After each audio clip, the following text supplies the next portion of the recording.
Hello everyone, आज हम पढ़ेंगे class 10th chapter 5th exercise 5.1 का क्वेश्चन नंबर 4। चलिए स्टार्ट करते हैं। Which one of the following are APs if they form an AP find the common difference D and write 3 more terms. यहाँ पे हमें शुरू के 4 टर्म्स गिवन है हर एक क्वेश्चन में, इस क्वेश्चन के हर एक पार्ट में, और हमें ये बोला है कि हमें ये चेक करना है कि ये एपी में है या नहीं, और अगर ये एपी फॉर्म कर रहे हैं तो हमें इनका कॉमन डिफरेंस निकाल के A4 के आगे की 3 टर्म्स को फाइंड करना है। चलिए स्टार्ट करते हैं इसके फर्स्ट पार्ट से।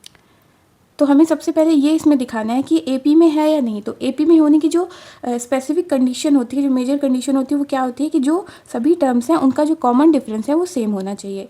इट मीन्स हम यहाँ पे क्या लिखेंगे, डी। कॉमन डिफरेंस निकालेंगे तो सबसे पहले A2 माइनस A1 जो कि आएगा 4 minus 2 is equal to 2। Then हमें क्या लिखना है, A3 minus A2 is equal to 8 minus 4 is equal to 4 and A4 minus A3 is equal to 16 minus 8 is equal to 8। अभी देखिए जो हमने डी फाइंड किया वो सभी टर्म्स को, सभी नंबर्स को सब्ट्रैक्ट करने पे अलग अलग आ रहा है। जैसे A2 A1 को सब्ट्रैक्ट करेंगे तो वो अलग आएगा, और A3 A2 को सब्ट्रैक्ट करेंगे तो वो अलग आएगा। ये सेम होना चाहिए तभी वो हमारा एपी फॉर्म करेगा। हमें यहाँ पे लिखना है here common difference is not same, therefore it is not an AP. इसका फर्स्ट पार्ट हमारा कंप्लीट होता है। अब इसके सेकंड पार्ट की तरफ चलते हैं, जो कि है 2,5/2, 3, 7/2। इसके लिए सबसे पहले डी फाइंड करेंगे, यानी कि A2 minus A1 is equal to 5/2 minus 2। आप चाहे तो इसे एलसीएम लेके भी सॉल्व कर सकते हैं, डिनोमिनेटर में 1 लेके, या फिर डायरेक्ट भी कर सकते हैं। तो ये हमारा कितना आ जाएगा, देखिए 2 2 जा 4 यानी -4 + 5, ये आ गया 1/2। देन उसी तरह से A3 माइनस A2 भी हम निकालेंगे, कितना आएगा हमारा 3 माइनस 5/2 इज इक्वल टू, देखिए 3 2 जा 6, 6 minus 5 1/2। Then A4 minus A3 is equal to 7/2 minus 3 is equal to 3 2 जा 6 यानी -6 + 7, ये भी 1/2 आ गया। हमें यहाँ पे लिखना है here common difference is same, therefore it is an AP। अब ये हमारा AP प्रूव हो गया कि ये जो हमें गिवन क्वेश्चन था ये हमारा AP में है। अब हमें क्या करना है, अगर ये AP है AP फॉर्म में, तो हमें इसके 3 और मोर टर्म्स निकालनी है। तो जैसा कि आपको शुरू से पता है इसमें 4 टर्म्स गिवन है, देखिए A1 A2 A3 A4। Then again हमें आगे की 3 और मोर टर्म्स निकालनी है। तो हमें यहाँ पे लिखना होगा सो नेक्स्ट 3 टर्म्स आर, जो नेक्स्ट 3 टर्म्स होंगी वो कौन सी होंगी, A5 होगी सबसे पहले। तो आप इसको कैसे निकाल सकते हैं, A प्लस 4D या फिर A4 प्लस D। तो हम यहाँ पे कर सकते हैं A plus 4D is equal to, कितना आ जाएगा हमारा, A कितना है 2 प्लस 4D कितना है 4/2। तो A5 कितना आ जाएगा हमारा, देखिए आप इसे एलसीएम लेके भी कर सकते हैं या फिर डायरेक्ट भी कर सकते हैं। 4/2 को डिवाइड कर देंगे 2 आएगा, तो 2 + 2 4 हो जाएगा। अब हमें A6 निकालना है, तो A प्लस 5D कर देना है, या फिर A5 प्लस D भी कर सकते हैं। A5 हमने निकाल लिया, अब इसमें D और ऐड कर देना है। तो ये कितना आ जाएगा 4 प्लस D कितना है हमारे पास 1/2, तो 4 2 जा 8 + 1 9/2। तो A6 की जो वैल्यू है वो 9/2 आएगी।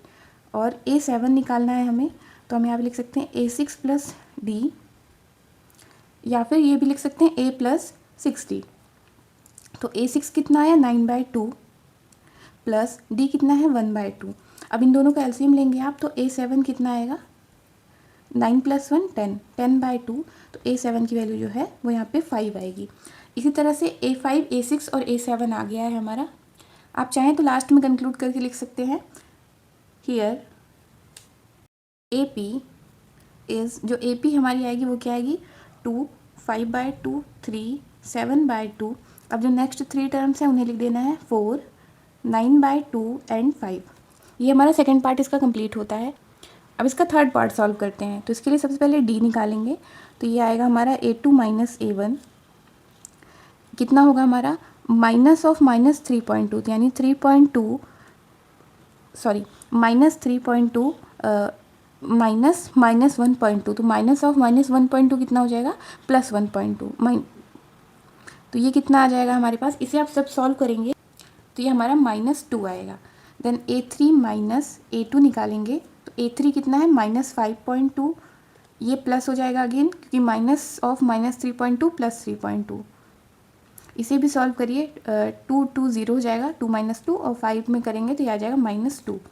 Then again A4 minus A3 करेंगे तो कितना आएगा, -7.2 प्लस 5.2 इज इक्वल टू, ये भी आएगा -2। इसी तरह से जो कॉमन डिफरेंस है आ गया है हमारा, हियर कॉमन डिफरेंस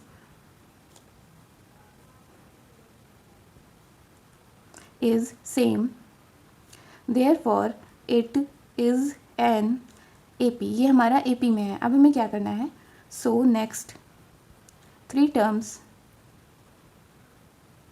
आर, जो नेक्स्ट 3 टर्म्स होगी वो क्या होगी, A5 निकालने के लिए हम यहाँ पे लिखेंगे A + 4D। तो A कितना है, -1.2 और D कितना है, -2। -1.2 -2 इज इक्वल टू -3.2, तो A5 की वैल्यू -3.2 आई। अब हमें यहाँ पे A6 निकालना है तो लिखेंगे हम A + 5D is equal to, A कितना है, -1.2 और जो 5 सॉरी यहाँ पे हमें 4D करना था तो -2 का 4 के साथ मल्टीप्लाई करेंगे तो 4 2 जाए 8 हो जाएगा, तो 8 1 ये हो जाएगा -9.2। अब यहाँ पे हमें 5D करना है तो D कितना है, -2, तो 5 2 जा 10 तो ये हो जाएगा -10। और जब इन दोनों को आप सॉल्व करेंगे तो ये आएगा, A6 की जो वैल्यू है वो आएगी -11.2 और A7 निकालना है हमें तो A + 6D करेंगे तो कितना आएगा, -1.2 -6 2 जा 12,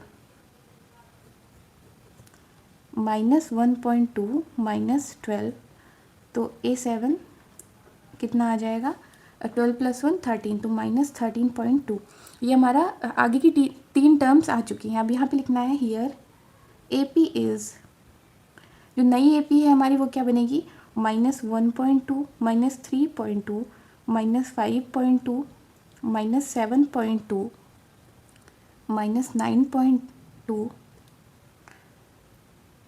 -11.2 -13.2। इसी तरह से इसके 3 पार्ट हमारे कंप्लीट होते हैं। अब इसका 4th पार्ट सॉल्व करते हैं जो कि है -10 -6 -2 देन 2। तो D निकालेंगे यानी कॉमन डिफरेंस, तो A2 - A1 is equal to कितना हो जाएगा, -6 + 10 is equal to 4। Then A3 - A2 कितना हो जाएगा, -2 + 6 इज इक्वल टू कितना आ जाएगा, 4। Then A4 - A3 is equal to, A4 कितना है यहाँ पे 2 -A3 कितना है 2 is equal to 4, minus of -2 + 2, तो कॉमन डिफरेंस सेम आ गया। लिखना है यहाँ पे here common difference is same, therefore it is an AP, ये AP में है। अब हमें इसकी नेक्स्ट 3 टर्म्स फाइंड करनी है, so next 3 terms are, A5 निकालेंगे, A5 कितना आएगा, A + 4D, A + 4D लिखेंगे यहाँ पे, A + 4D, D कितना है 4 और A कितना है -10, तो -10 + 4 4 जा 16 इज इक्वल टू कितना आ जाएगा यहाँ पे 6। A5 जो है वो 6 आ गया।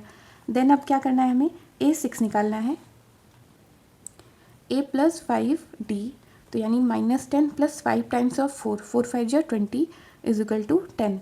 A6 10 आ गया। A7 निकालेंगे, A + 6D is equal to -10 + 6 times of 4, तो 4 6 जा 24 इज इक्वल टू -10 में इतना सब्ट्रैक्ट करेंगे, जब 24 में -10 सब्ट्रैक्ट करेंगे तो ये आएगा 14।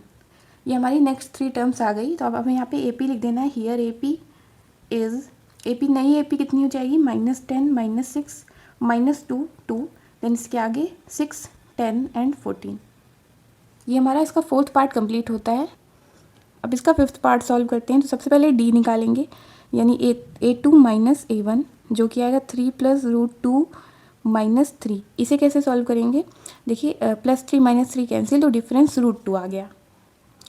एंड A3 - A2 कितना आएगा, A3 कितना है 3 + 2 √2 और A2 कितना है -3 3, देखिए ब्रैकेट लगेगा यहाँ पे 3 प्लस रूट 2, इसे सॉल्व करिए कितना आएगा 3 प्लस 2 रूट 2 माइनस ऑफ 3, अब माइनस अंदर जाएगा ब्रैकेट के तो माइनस रूट 2, इसे जब सॉल्व करेंगे तो देखिए plus 3 minus 3 cancel, 2 root 2 minus root 2, एक रूट 2 चला जाएगा तो A3 माइनस A2 आएगा हमारे पास root 2।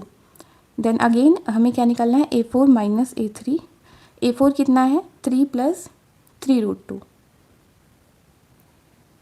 Minus 3 plus 2 root 2, same यहाँ पे यही कंडीशन अप्लाई होगी 3 प्लस 3 रूट 2 माइनस ब्रैकेट के अंदर जाएगा माइनस 3 माइनस 2 रूट 2, तो plus 3 minus 3 cancel, 3 root 2 minus 2 root 2 ये आएगा रूट 2, तो A4 माइनस A3 की वैल्यू रूट 2 आ गई।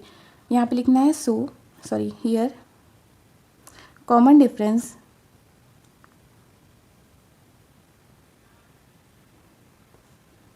is same, therefore it is an AP, ये AP में है। now next 3 terms are A5 होगी जो कि होगी A प्लस 4D।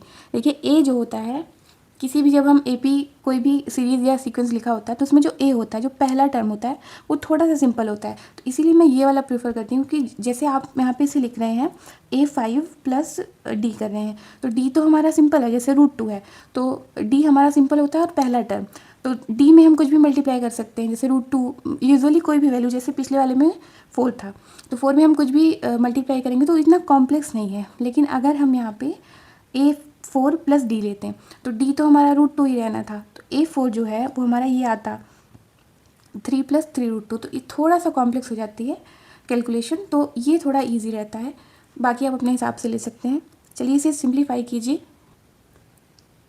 A कितना है 3 प्लस 4D कितना है 4 रूट 2, 3 प्लस 4 रूट 2 आ गया सिंपल, एंड A6 निकालने के लिए A प्लस 5D कर देना है तो A3 है प्लस 5 रूट 2, और A7 निकालने के लिए A प्लस 6D कर देना है तो ये है 3 प्लस 6 रूट 2। ये देखिए कितना इजी था। अब यही हमें लिखना है हियर AP इज़, AP क्या है हमारी 3 plus root 2, 3 plus 2 root 2, 3 plus 3 root 2, 3 plus 4 root 2, 3 plus 5 root 2 and 3 plus 6 root 2। इसी तरह से क्वेश्चन 4 का 5 पार्ट हमारा कंप्लीट हो चुका है, शुरू के 5th पार्ट तक हो चुका है। ये थोड़ा सा बड़ा है तो इसके आगे के जो क्वेश्चन है वो मैं नेक्स्ट वीडियो में सॉल्व कराऊंगी। होप यू लाइक इट, और अगर आपको कोई भी डाउट हो आप कमेंट सेक्शन में पूछ सकते हैं। Thanks for watching.